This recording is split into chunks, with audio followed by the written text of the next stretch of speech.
আল্লাহ তখন জান্নাতীদেরকে একটা ডাক দিবেন, বলবেন, ও জান্নাতীরা, এই কোরআনের ভেতরে বিশ্বনবীর কণ্ঠে জান্নাতের যে নাজ, নিয়ামত, সুখ, স্বাচ্ছন্দ্যের ওয়াদা আমি দিয়েছিলাম, সব কি পাইছো? জান্নাতীরা বলবে, সব পাইছি। একজন হাত তুলে বলবে, আল্লাহ একটা বাকি আছে। আল্লাহ বলে, কি পাস নাই? কয়, আল্লাহ আমনেরে পাই নাই। যে এই নাজ নিয়ামতের ব্যবস্থা আমাদেরকে করে দিল, ওই আল্লাহরই তো পেলাম না। আল্লাহ বলেন, উজুহু ইয়াউমাইযিন নাযিরা ইলা রাব্বিহা নাযিরা।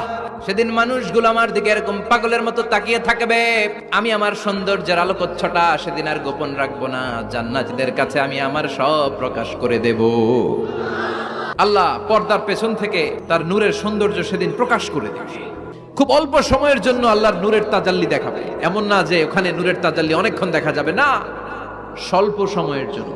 1 সেকেন্ডকে 1000 ভাগ করলে হয় 1 মাইক্রো সেকেন্ড, 1 মাইক্রো সেকেন্ডে অনেক ভাগ করলে হয় 1 ন্যানো সেকেন্ড। এরকম 1 ন্যানো সেকেন্ডের নূরের ঝলকানি।